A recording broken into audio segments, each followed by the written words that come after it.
سلام بچه‌ها، وقتتون بخیر. خیلی خوش آمدید به دوره خیلی حرفه‌ای، دوره آموزش صفر تا صد لایت روم. یه توضیح همین اول دوره بهتون بگم بچه‌ها. لایت روم موبایل، لایت روم سیستم و کامرا را فیلتر فتوشاپ تقریبا کارایی همدیگر دارن. من تو کامرا را فتوشاپ بهتون توضیح میدم. فقط فلش بکی هم میزنم به لایت روم موبایل که ببینید بچه‌ها دقیقاً زبونا همونه، فقط جاشون فرق میکنه.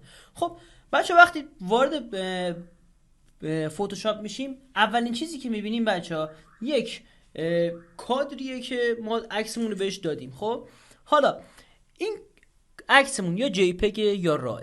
اگه فرمتش را باشه که مستقیم خودکار میره توی کامرا فیلترمون، ولی اگه جی پگ باشه میاد وارد فتوشاپتون میشه، شما با کلید ترکیب کنترل جی ازش کپی میگیرید، بعد میرید توی فیلتر کامرا را. پس اگه عکاسی میکنید حتما یادتون باشه که خیلی مهمه که حتما با فرمت را عکاسی کنید و دوربینتون با فرمت را عکس بگیره. اون موقع رنگا خیلی پخته تر میتونید توی ادیت درش بیارید. خب با کنترل جی کپی گرفتیم، رفتیم توی فیلتر کامرا فیلتر رو من میزنم، یه خورده صبر میکنیم فیلتر کامرا را بالا بیاد. یه سری زبانه داره. خب ما یا با رنگش کار داریم یا با نورش دیگه، غیر این دورا که راهی نیست. درسته؟ خب این اکثر آوردم که کامل رنگ و نور رو با هم دیگه اوکی کنیم. خب بچه اولین چیزی که شما میبینید بیسیک وایت بالانس. وایت بالانس میشه از شات یعنی چی بچه؟ از شات منظورش اینه که بچه شما اگه با دوربین عکاسی گرفته باشید، با دوربین عکاسی عکس گرفته باشید، از شد این که بچه دقیقاً همون تمپرچر رو تینتی من بهت میدم که دقیقاً خود دوربینت عکاسی کرده. خب تمپرچر اگه من به سمت 100 نزدیکش کنم، یه خورده تمپرچر و یا تم اکسیمون رو گرمتر میکنه. اگه به سمت منفی 100 نزدیکش کنم، تم اکسیمون رو سردتر میکنه. یه چیز خیلی واضحه بچه. ولی یه چیز بهتون بگم، توی تنظیم کردن رنگ و نور تصویرتون هیچ وقت نیاد خیلی عددا رو زیاد در نظر بگیرید. این باعث میشه که رنگ و نور تصویرتون اگزاجره بشه و اون حس خوبی که ما ازش میگیریم و درست نمیشه دیگه. زیاد در نظر نگیرین دیگه. خب مثلا میخواید زیاد کنید، با این کلش رو من سلکت میکنم. خب حالا با کلید بالا پایین ماوس کیبورد یکی زیادترش میکنم. مثلا برای این مثلا من فکر میکنم مثلا منفی 20 در نظر بگیرم بهتره. منفی 20 میذارمش، یه خورده سردتر. چرا این کار دارم میکنم؟ چون بیشتر سوژم بکش رو نگاه کنید آبیه. دوستم یه خورده هنوز از این حتی رنگ زردیه که وسطه یه خورده چیتر شه، یه خورده تمپرچر یا وایت بالانسش سردتر شه. خب تینت به سمت راست ببرید بنفش، به سمت چپ ببرید سبز میشه. یه خورده مثلا فکر کنم به سمت بنفش ببریم بهتر میشه. مثلا 10-15 تا فوق العاده است. اکسپوژر به نور کلی عکستون میگن اکسپوژر. یه چیزی تو گوشای قدیمیتون بود بچه، روشنایی کم زیاد میکردین. تقریبا یه چیزی تو همون مایاست، زیاد کمش میکنم. ببینید اکسپوژر نور کلی عکستون بچه. خب من تو سبک ادیتایی که دیدم، مثلا آقای علی پازانی، نمیدونم بچه حتما میشناسیشون، یا بهروز ساسانی. خب اینا میان چیکار میکنن بچه؟ اکسپوژر از تصویر میگیرن، بعد به جاش هایلایت بلک اضافه میکنن. حالا بهتون میگم اینو چیه، ولی در کل گفتم اینو بدونید. خب مثلا اکسپوژر یه خورده من کم میکنم. چی بود اکسپوژر؟ نور کلی عکستون. کنتراست مرز بین تاریکی ها و روشنایی بهش میگن کنتراست. نگاه کنید من زیادترش میکنم، مثلا واسه زوم کنم روی اینجا، مثلا کنتراست نگاه کنید وقتی زیادش میکنم اینجا بس یه حالت فیدی به تصویرتون، کمش میکنم یه حالت فیدی به تصویرتون میده. ولی وقتی زیادش میکنم یه خورده اون مناطق میتونز یا مناطق خاکستری گره‌ای که ما داریم متمایل میشه به سمت مشکی. خب کنتراست رو سعی میکنم یه خورده کمتر کنم، خیلی بهتره. منفی 20 تا بهش بدم خیلی خوبه. هایلایت به نور مناطق سفید تصویرتون میگن هایلایت. یه داداش بزرگی هم داره اسمش وایت. دشمنشون کیه؟ دشمنشون شادو، که اونم یه داداش کوچیکی داره اسمش بلک. پس چی شد بچه؟ هایلایت نور مناطق روشن تصویرتونه، نقطه متقابلش میشه بلک یا شادو. اینا با هم در تناقضن. پس چی شد؟ هایلایت نور مناطق روشنتون. من خورده بیشترش میکنم. وایت هم گفتم دقیقا همونه ولی یه خوردی جزئی تر، یعنی هایلایت خانواده خیلی بزرگیه، کوچیک‌تر میشه وایت. خب هایلایت زیاد کردم، وایت رو یه خورده کم میکنم. خب حالا دلیلش چیه بچه؟ هایلایت نور پشت بک‌گراندمونه بچه‌ها که من زیادش کردم، ولی وایت دقیقا این مناطق هایلایتی که روی سوژمون هست و من دارم الان کم میکنم. یه خورده الان مثلا یه بیفور افتر بزنم بچه‌ها. هر جا بچه‌ها لازم به بیفور افتر زدن بود فقط کافیه بچه‌ها بیاید یک پی رو توی کیبوردتون بزنید بیفور افتر میشه. یک لحظه زوم کردم بچه، دیدین چیکار کردم؟ یک لحظه زوم کردم دیدم تمپرچر پایین به تصویرم نمیاد، سری تمپرچر رو بر بالا. یعنی حتی منی که مدرسم بعضی وقتا حس میکنم آقا این داره کار خراب میکنه، سری درستش میکنم، کار در میارم. این مهمه. خب بچه شادو گفتم نور منطقه تیره تصویرتونه، یه خورده من کمتر میکنم. چرا؟ چون این لباس سوژمون رو نگاه کنید بچه ها، حس میکنم خیلی نور بهش تابیده، یه خورده کمترش میکنم، کار جمع شده است. بلک رو یه خورده کمتر میکنم. تکسچر یعنی چی بچه؟ چی یعنی بافت به تصویرتون میده و یه خورده تو حالا هوای شارپنس بچه، یعنی یه خورده اگه زیادتر کنید یه خورده شارپنس تصویرتون بیشتر میشه. من زوم میکنم بچه، نگاه کنید تکسچر رو بیشتر میکنم، نگاه کنید چیکار میشه بچه. بافت تصویرتون واقعا در اومد بچه. خب این به خصوص برای کارهای عکاسی پورتری که شما میکنید میخواید دیدید بزنید فوق العاده است، ولی تکسچر خیلی بچه زیاد نکنید که یعنی کار خراب بشه. 20 تا من بهش میدم بسه. کلاریتی بچه یه جور سختی کاره. خب بند حقوق شد، یه جور سختی کاره، سختی کارتون رو بیشتر میکنه، یعنی یه جوری هم به تصویرتون بافت میده، هم کنتراست زیادتر میکنه، هم یه جوری تصویرتون رو سخت‌تر میکنه. حالا من اگه تو کار بهتون نشون بدم خیلی بیشتر متوجه میشید. نکنید کلاریتی میکنم یه جوری اصلا یه اسم قشنگی داشته، فیلترهای قدیمی گوشی HSL اگه اشتباه نکنم بود. شما این فیلتر آماده HSL رو میزدید چنین حالتی تصویرتون میگرفت، یعنی خورده بافته رو قشنگ در می آورد براتون. خب 20 تا 15 تا کلاریتی فوق العاده است. دیهیز بچه، دیهیز ترکیب کنتراست، کلاریتی و شادو، اصلا چیز عجیب غریبیه. من خیلی کم باش کار میکنم، ولی اگه دوست داشتید باش کار کنید یه خورده مثلا فکر کنم کمش کنید بهتره. یعنی کمش کنید یه حالت گرد و غباری به تصویرتون میده، زیادش کنید یه خورده مثلا کنتراست رو بیشتر میکنه. یه چنین چیزی بچه من باش کار نمیکنم، مگه اینکه مثلا یه عددی مثلا هولوش 5 بهش بدم. خب یعنی سعی کنید بچه زیادی مقادیره رو بالا پایین نکنید، مثلا 65 بهش بدید، مثلا 65 بهش بدم. حالا تصویر رو چیکار میکنه اصلا جالب در نمیاد. 5 10 هم تازه خوبه. خب وایبرنس بچه، به غلظت رنگی تصاویرتون میگن وایبرنس و سچوریشن. فرقش چیه الان بهتون میگم. ما میخوایم سیاه‌سفید کنیم، سچوریشن رو تا ته میبندیم، تصویر اون سیاه‌سفید میشه. ولی حالا بیا وایبرنس رو ته ببندم، یک ته مایه رنگی بچه از تصویر نگه داشت وایبرنس. خب یعنی چی؟ یعنی کامل سیاه‌سفید نکرد. پس چی؟ وایبرنس و سچوریشن غلظت رنگی هست، ولی سچوریشن خیلی شدیدتر، خیلی حساستر وایبرنس نسبت به تغییر غلظت تصویرتون. خب من یه خورده وایبرنس تصویرمو بیشتر میکنم. چرا؟ مثلا 15 تا، به خاطر این تکسه، به خاطر این بک‌گراند این خانومه. خب مثلا نگاه کنید اصلا وایبرنس رو من زیاد کردم، اصلا فوق العاده شد، اصلا هایلایت ها بیشتر به چشم میاد.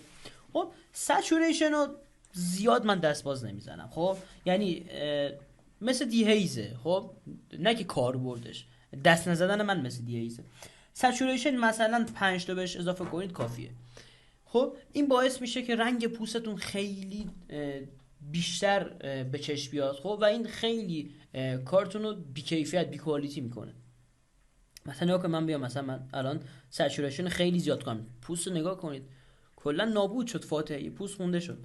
مثلا بخاطر میگم 5 تا زیاد کنید، یه خورده فقط پوستش پررنگتر بشه. اینم بچه‌ها میگم متناسب با هر عکسی که دارید ها. یعنی مثلا من یه عکسی گرفتم کامل پوست من سفیده، خب لازم بیشتر سچوریشنش زیاد کنم که البته ما فقط توی کامرا رو نمیایم درستش کنیم این بحث پوست رو، میریم بیرون کامرا رو و تو ادجاستمنت ها اینو درست میکنیم. خب بچه بیسیکمون اینجا الان کارش کلا تموم میشه. یه بیفور افتر ببینیم. خب این شد کار رنگ نورمون و بخشی از رنگمون که وایبرنس سچوریشن. وایبرنس سچوریشن میره مال مبحث رنگ، ولی من اینجا هم بهتون گفتم. خب بیسیک کارش اینجا تمومه. خب اینجا یه قطره چکون داریم بچه‌ها.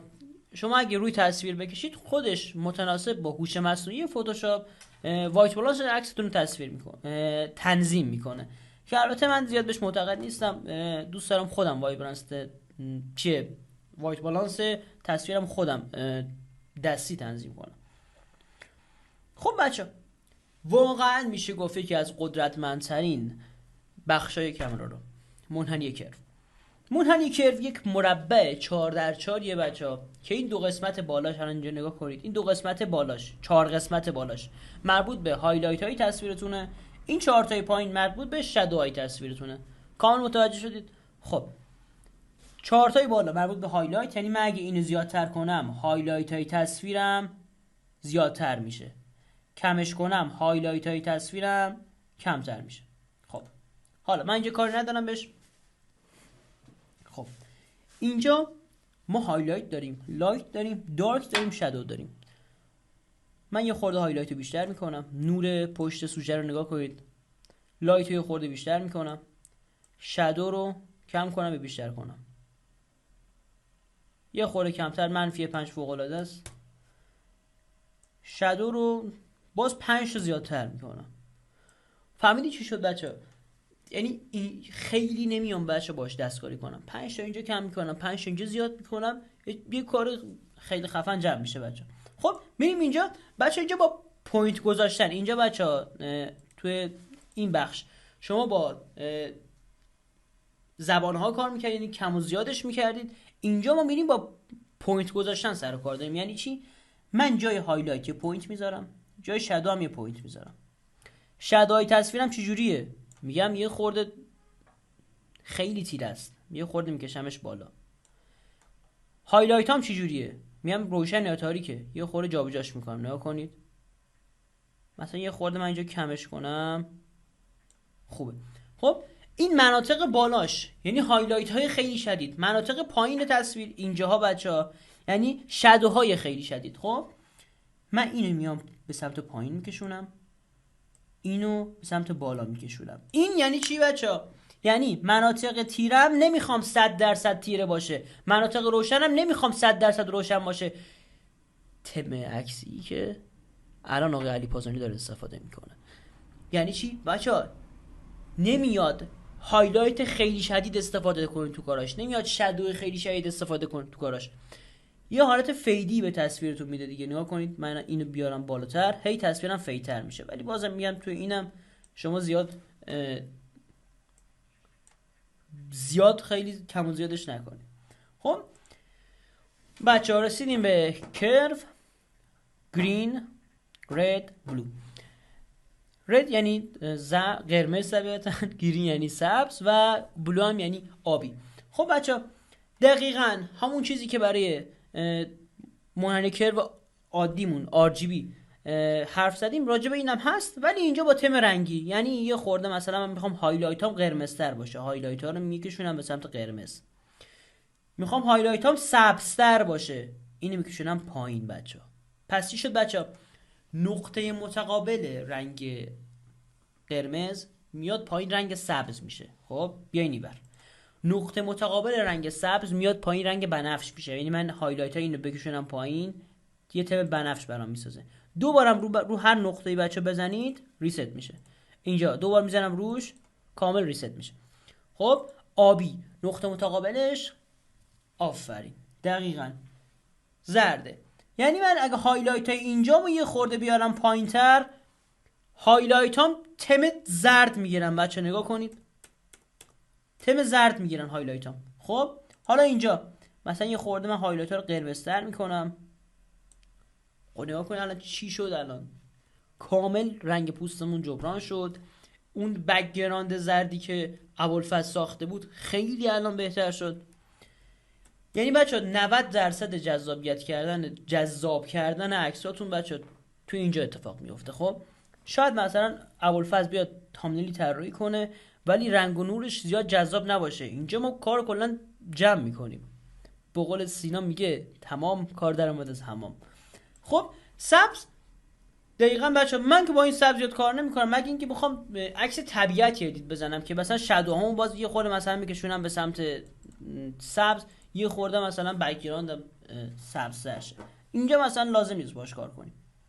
بچه چیز دیگه لازم نیست با همه اینا کار کنید. من چون الان میخوام بهتون توضیح بدم، الان دارم با همشون کار میکنم، وگرنه لازم نیست با همه اینا بخواید کار کنید.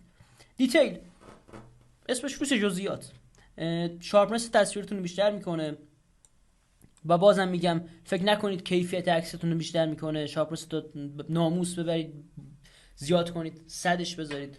شارپنس عدد 20-25 تا کافیه. نویز ریداکشن، نویز که میدونید چیه بچه، الان واسه ببینم تو تصویر ابوالفضل نویز هست اصلا؟ نه خدا شو کیفیت تصویر ابوالفضل اینقدر خوبه که نویز نداره. عشقی آمرسا. بعد عرضم حضورتون بچه تو شب عکس میگیرید، زوم میکنید تصویرتون یه نقطه یا حالتایی میگیره. اینجا نویز ریداکشن رو شما زیادتر کنید، یعنی اینکه نویزهای تصویرتون رو حذف کنه. ابوالفضل اینجا نشسته داره ما رو نگاه میکنه. خب کالر نویز ریداکشن یعنی چی؟ یعنی بچه‌ها نویزایی که توی شب عکاسی کردید هست ولی رنگیه. من میام اینجا یه خورده کالر نویز ریداکشن هم زیاد میکنم. بچه‌ها حواستون باشه خیلی اینم زیاد نکنید، باعث میشه بافت سوژه‌تون، بافت پوستش، بافت لباسش، بافت هر چیش نابود بشه. خب دیتیل هم تموم شد، رسیدیم به یک بخش واقعا شیرین، کالر میکسر. ما بچه 3 تا بخش داریم: هیو، سچوریشن، لومینس.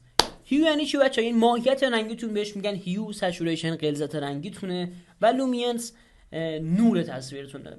فیلمو برگردون عقب‌تر یه بار دیگه حرف منو کامل گوش بدید. هیو ماهیت رنگی، سچوریشن غلظت رنگی، لومینس نور تصویرتون. حالا چند تا رنگ داریم بچه؟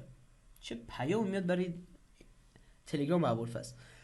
هیو ماهیت رنگیتون. حالا چند تا رنگ داریم؟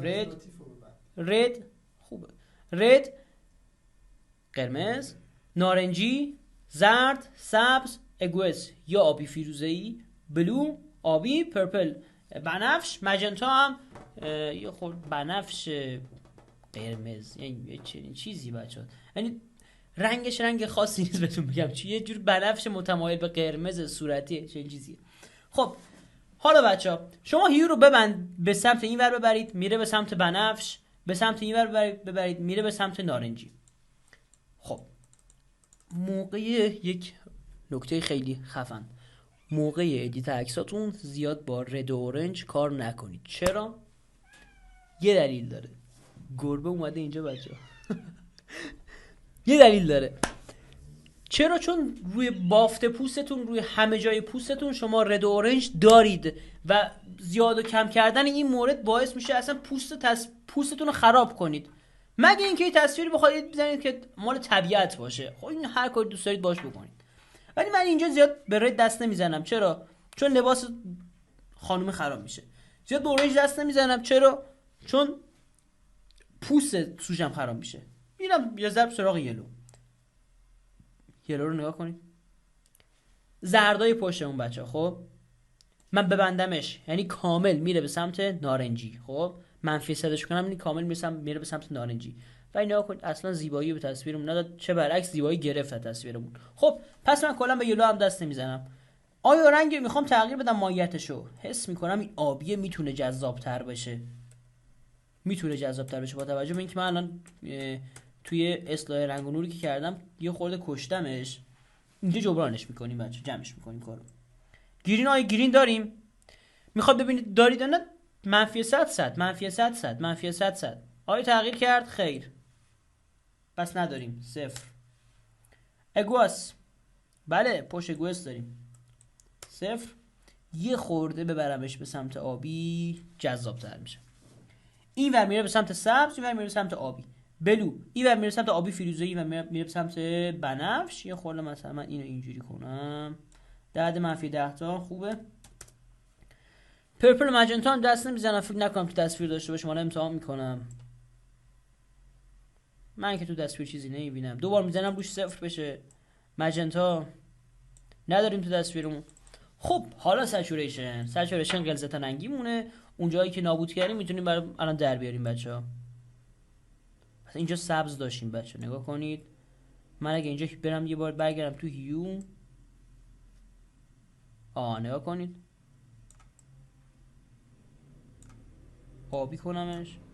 نه اسم آبی باشه بهتره بچه ها، حس میکنم اگه آبی باشه خیلی بهتره. این گربه متاسفانه بچه اومده اینجا. الان دقیقا چون پامه گربه. من از گربه ابوالفضل یه خورده میترسم. یک لحظه بچه ها.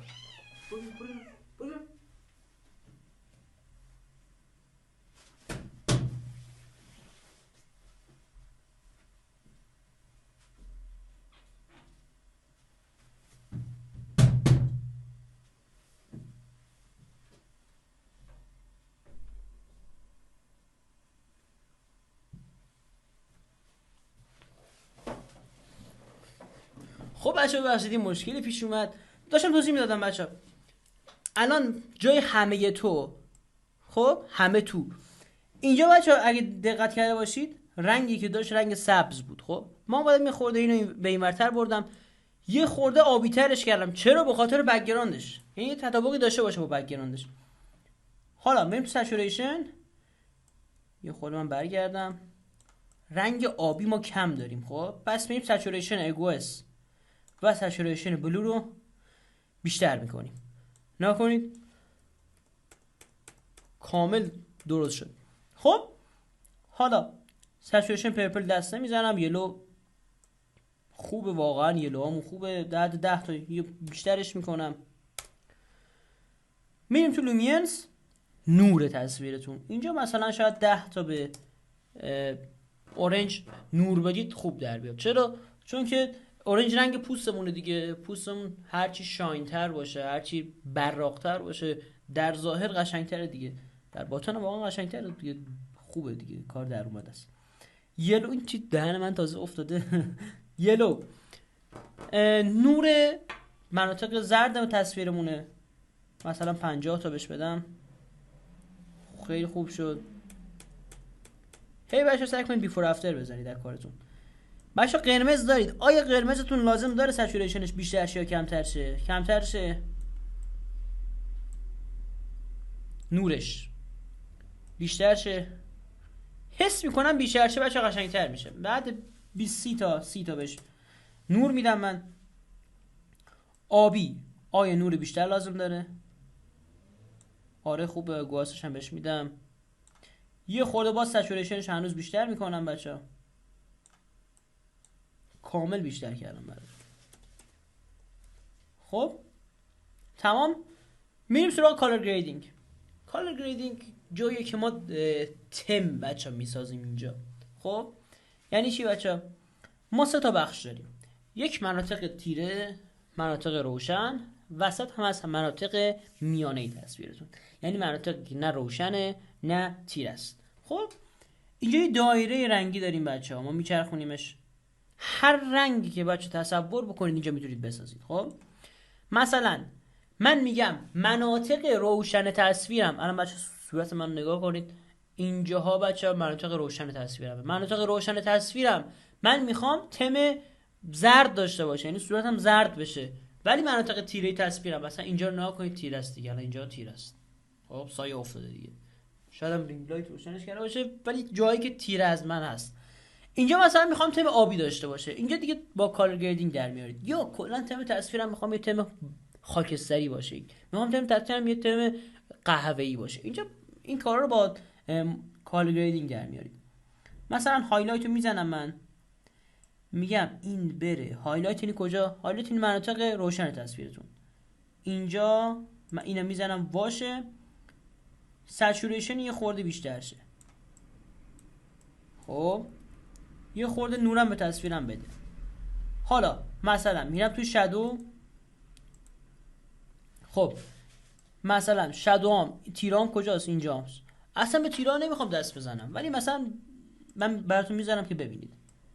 آبی، مثلا بخش آبی تصویر نگاه کنید، یه تم آبی براش ساخت، ولی مثلا الان نمیخوام اصلا بهش دست بزنم، حس میکنم تصویرم خراب میشه اگه یه خورده مثلا آره در 10 تا بزنم بد نیست بچه‌ها. خب این از این. میتونزا هم دست نمیزنم. گلوبال هم هست که کلا میگه کلا تم تصویرت میخواد چه رنگی باشه. اگه این بک‌گراندای پشت دو تا پسر زرد می بود، کلا یه تم زردم روش مینداختم، کلا خیلی جذاب تر میشد. ولی چون آبیه، من بیام به کل تصویرم یه تم بدم، خاصا جذاب در نمیاد. اپتیکس باش کار نداریم بچه‌ها، مال ویگنیت دادن به تصویرتونه. من اصلا با این قضیه موافق نیستم که به تصویرتون ویگنیت این حاشیه‌های دورش مثلا میگن که تیره بشه، روشن بشه. من اصلا با این قضیه کامل مشکل دارم. جیومتری هم هیچی. افکت یعنی چه بچه‌ها؟ یعنی بچه‌ها یک نویزی به تصویرتون اضافه کنید. این یعنی نویز بچه‌ها. خب بعضی تصاویر بک‌گراندش نویز داره، برای خوشگلی بعضی اضافه میکنن. در حد 5 تا، من همیشه 5 تا 10 تا 15 تا 20 تا نهایتا 20 تا دیگه بهش گرین اضافه میکنم. یک بافت خیلی خوبی بچه‌ها به بک‌گراندمون میده. خب 10 تا خوب. کالیبریشن چند تا بخش داره. باز دوباره رد، گرین، بلو، قرمز، سبز و آبی. یه بخش شادو هم داره که بخشای شادوی تصویر، اینجا بخش شادوی بچه تصویرتونه. میخواید به سمت بنفش بری یا نه؟ اینجا به سمت سبز بری یا نه؟ من مثلا به این عدد 20 میدم بچه‌ها. خب حالا اینجا بچه‌ها من که با رد زیاد کار نمی‌کنم، مگه اینکه پوستم خیلی کم، یعنی مراحل ادیتم خیلی کم آورده باشم که پوستم خیلی کم رنگ باشه. اینجا بچه‌ها یه سچوریشن بهش، یه سچوریشن 25 بهش میدم، صورتم کامل جذاب‌تر میشه. نگاه کنید. الان خب نه، الان که جواب نمیده، چون من عملیات ادیتو کامل انجام دادم روش. اینجا بچه‌ها یه خورده میبریم اینور، یه خورده میبریم اینور. چی شد؟ مناطق زرد تصویرتون رو به این ور یه خورده مثلا میشه گفت قرمز میکنه، آبیا رو یه خورده مثلا سبزتر میکنه. باید باش کار کنید. من به هیوشم دست نمیزنم. مثلا میتونم اینو 50 تا زیاد کنم، این ور بیام اینو 50 تا کم کنم. خب ولی اتفاقی افتاد چیه؟ اتفاقی افتاد صورتش خیلی باز خراب شد. یه خورده کمتر میکنم، -20 تا کمتر میکنم. -20 واقعا خوبه بچه. حالا آیا اینم بیشتر بکنم یا نه؟ -50. آروم آروم بیشتر میکنید. 100 میکنم، 100 میذارمش من. نه بچه اصلا خوب نشد. 10-15 تا. من تو بیشتر عکسایی که استفاده میکنم یه تم خاص دارم. خب ولی این عکس دو تم خاص داره، به خاطر همین ادیت کردنش سخته. من به خاطر همین این عکس رو انتخاب کردم. خب اتفاقی میفته، ما اگه تو عکسایی که من عکاسی میکنم بچه‌ها میام سچوریشن مثلا گرین پریمری رو 50 میکنم، اینو -50 میکنم، یه تم خیلی خفن بهش میده. ولی اینجا چون هم آبی داریم هم زرد داریم زیاد نمیشه این کار انجام داد. ولی الان خوبه بچه‌ها کامل. من این زبان‌های کنارم بهتون توضیح بدم. این هیلینگ بچه‌ها، هیلینگ چیکار میکنه؟ هیلینگ مثل این که بخوای جوشی رو برداری. نگاه کنید بچه‌ها، حذف سوژه اضافه از عکس. خب اینجوری میکنه. شما وقتی جوش دارید این سوژه اضافه دیگه میزنید روش، کامل پاک میکنه. خب این بخشیه بچه‌ها. این بخش ماسک کردنه. مثلا میخواید بگید که آقا من رو کل تصویرم نمیخوام اعمال شه این فیلتری که میخوام فقط رو این سوژه اعمال شه. رو سوژه براش میکشید، الان خراب میشه چون نمیخوام چنین کاری بکنم. رو سوژه براش میکشید، بعد تنظیماتش انجام میدید. فقط رو سوژه‌تون انجام میشه، فقط تو بک‌گراندتون انجام میشه، هر جا دوست دارید. این رد آی روش بذارید بچه‌ها، یه راهنمایی ازتون نشون میده. شبا که بچه‌ها عکس میگیرید، از عکس گربه یا عکس از بچه یا عکس هر چیزی، از چشم عکس میگیرید، بعضی وقتا چشم قرمزی داره. این اون قرمزی رو برطرف میکنه که البته تو خود فتوشاپ هم میتونیم ما این کارو بکنیم. اینجا هم که بخش پریست بچه‌ها. خب بچه‌ها خوش آمدیم به جلسه سوم چهارم نمیدونم دقیق، تو ادیت باید درش بیارم. ما اینجا ادیت کامل انجام دادیم. کجا رفت؟ کامل انجام دادیم. این شد بچه بیفور افتر ما، یعنی ما کامل اصلاح رنگ و نور رو انجام دادیم. فقط یه جلسه مون برای پریست ها. من پریست ها هم بهتون بگم دیگه کارتون با این بخش کامل تمومه. خب بچه میریم توی فیلتر، کامرا را فیلتر. پریست چیه بچه ها؟ پریست یه فایلیه که یه بنده خدایی قبلا روش ادیت انجام داده، برای شما لقمه آماده کرده، جلو شما آماده گذاشته، گفته بفرمایید این رنگ و نور آماده، شما فقط میگیرید رو عکستون میندازید، تمام. این میشه بچه‌ها چی؟ پریست. خب حالا چرا بعضی با پریست گارد دارن؟ چون عقیدهشون اینه که میگن هر رنگ و نوری، هر تصویری یه رنگ و نور جدا طلب میکنه. خب ولی من یکی از کسایی که طرفدار پریستم. پریست شما نباید همینجوری رو تصویرتون بندازید ولش کنید بعد بگید این که تصویر من خراب که. خب مطمئنن هر تصویر رنگ و نور جدایی میخواد، ولی شما یه تمپلیت آماده میارید میندازید رو تصویرتون، حالا یه خورده تغییرات ایجاد میکنید، کامل چفت تمام. حالا میخواید یه پریست اضافه کنید بچه‌ها، الان لپتاپ آفرس متاسفانه پریست نداره وگرنه من براتون اضافه میکردم. میاد این سه نقطه اینجا رو میزنید بچه‌ها، رو لود سیتینگ میزنید، یه پریست انتخاب میکنید، اوپن رو میزنید، باز میشه بچه‌ها. خب پریست کامل اعمال میشه، کامل رنگ و نورش اوکی میکنید، ولی یه تفاوت اینجاست. پریست رو اعمال کردید، مثلا من یه پریست بسازم مثلا براتون، از همینا میخوام یه پریست براتون بسازم، خیلی خوب شد اصلا تو این شرایط قرار گرفتیم، تکسچر مثلا تا 100 زیاد کنم. این مثلا من یه عکاس آماتورم، یه چنین پریستی ساختم، میخوام به شما بفروشمش مثلا. خب روی سه نقطه میزنم، سیف سیتینگ رو میزنم، میگه آقا اینا رو بخوای اوکی کنی، میگم آره اینا رو اوکی کن. میگه حالا من اینا رو کجا ذخیره کنم، به چه اسمی ذخیره کنم؟ میگم تو ببر درایو تو دسکتاپم، اسمشو بذار تیچ پریست، یه اسم براش انتخاب کن، اوکی سیو. حالا این پریست رو میام به شما میدم بچه‌ها. حالا من کامل بیام بیرون ازش، کنسل یس. یه فایلی برای شما درست شده، من پیدا اینجاست بچه‌ها، تی تی پریست، یه فایل براتون درست شده. این فایل چیکار میکنه؟ عکستون رو خودکار ادیت میزنه. من میرم توی فیلتر، کامرا را فیلتر، منم پریست رو از شما گرفتم، میخوام رو عکسم اعمال بکنم. فقط کافیه اون سه نقطه‌ای که زدیم رو دوباره بزنیم، رو لود سیتینگ این دفعه میزنیم، دسکتاپ، تی تی پریست، اوپن. نکنید کامل این تنظیمات نوری رو تصویرتون اعمال شد. ولی بعضی وقتا تعداد پریست هایی که دارید بالاست. مثلا من خودم نزدیک 1000 خورده پریست دارم، اونم از بهترین عکاسای دنیا که تو پک چمپیون من جمع آوری کردمش. خب نمیتونم بیام تک به تک یک لود سیتینگ فلان یه حرفا بزنم. خب اون موقع میام چیکار میکنم بچه‌ها؟ اون موقع میام این پریست، این بالای سه نقطه رو میزنم، پریست کامل روی هر کدوم از اینا بزنم، این پریست برام اعمال میشه. خب حالا چی جوری اینا پریست خود فتوشاپ بچه‌ها؟ بعد از استایل سینماتیک 2 مثلا اینو مثلا بزنم، نکنید هر کدوم رنگ و نوری و حتی اینو فکر کنم برای ابوالفضل ریختم من اینا رو. خب هر کدوم رنگ و نوری داره، چیزا جذاب هم نیست. حالا من چرا این پریست داره ابوالفضل هم گرفته. چه جوری یه پریست داریم بچه‌ها، یه دسته پریست داریم، میخوام بیاریمش این بخش فتوشاپ، اشکال نداره. پریست یا پریست ها رو یه کنترل سی میزنیم، کپی میگیریم، میریم توی مای کامپیوترمون 20 PC، ماشاءالله چه پر هم هست، درایو سی، یوزرز، اسم اکانتتون چیه؟ حالا اسم اکانت ابوالفضل رو ابوالفضل میزنم. اینجا بچه‌ها متاسفانه اون پوشه‌ای که من میخوام نیست. چه اتفاقی افتاده؟ رو ویو میزنم، شو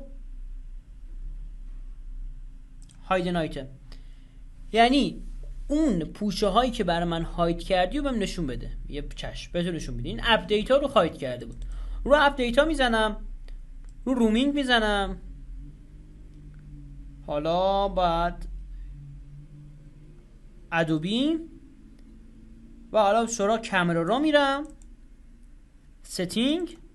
حالا بچه‌ها اینجا من پیست میکنم، یعنی پریست هایی که من بهتون دادم و اینجا فقط کافیه پیست بکنید، بعد کامل میره همون محلی که من بهتون گفتم ذخیره میشه. تمام. کامرا را فیلتر. حالا پیستش هم بکنم، پیستش نکردم متاسفانه یادم رفت. خب یه کنترل وی میزنم، پیست شد تو پریست. حالا میرم تو پریست هام،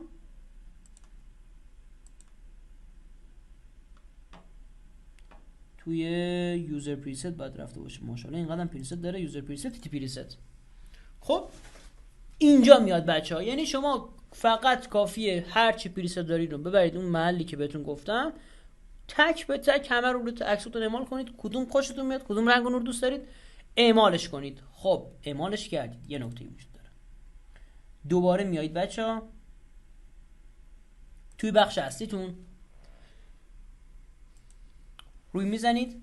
حالا درسته این رنگ و نور رو تصویرت اعمال کردی، ولی یه مشکلاتی داره. یه خورده اکسپوژر رو بیشتر میکنی، یه خورده هایلایت رو کم و زیاد میکنی، زیادش مثلا بکنم، یه خورده شادو رو کمتر میکنی، یه خورده با اینا بازی میکنی بچه‌ها که اون تم رنگی دوست داری به دست بیاری. ولی پریستا که من استفاده میکنید، اولین کاری که میکنید بیاید تو قسمت کرو بچه‌ها، مثلا اینجوریه بچه‌ها، مثلا نقاط کروش اینجوریه.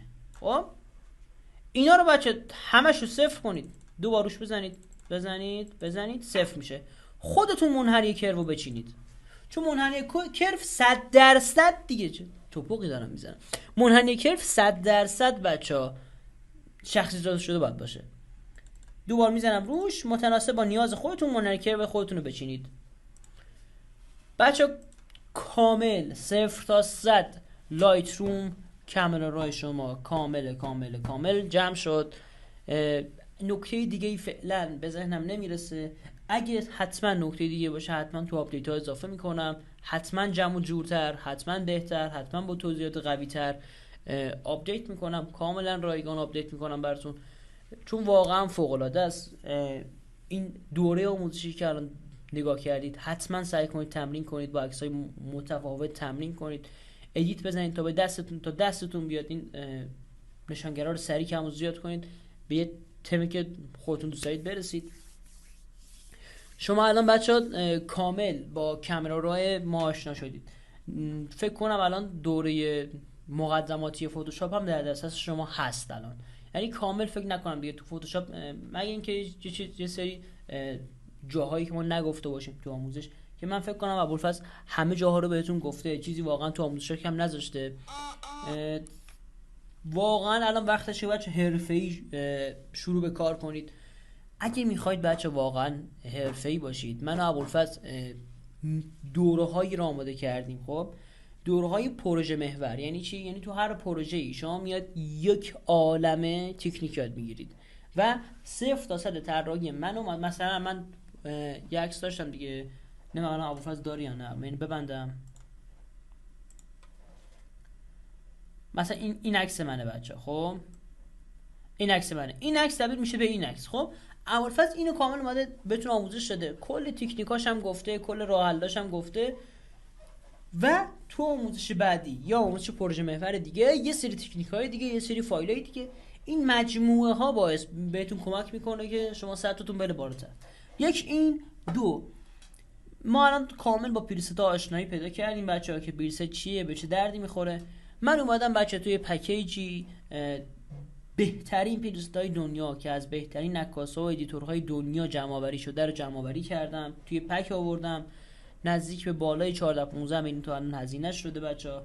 اگه دوست داشتید میتونم با یه کد تخفیف خیلی خوب، الان کد تخفیف براتون اینجا می‌نویسم، من کد تخفیف رو با یه کد تخفیف خیلی خوب با قیمت واقعا میشه گفت ایدئال تهیه کنید، دارم هدیه من به شما که واقعا میشه گفت هدیه 400-500 تومانی کم هم نیست. واقعا عاشقتونم، دوست دارم همیشه پیشرفت کنید، همیشه شما رو تو بهترین جاها ببینم، بهترین درآمد رو داشته باشید. جیبتون همیشه پرپول. خیلی مخلصیم. خدا نگهدار.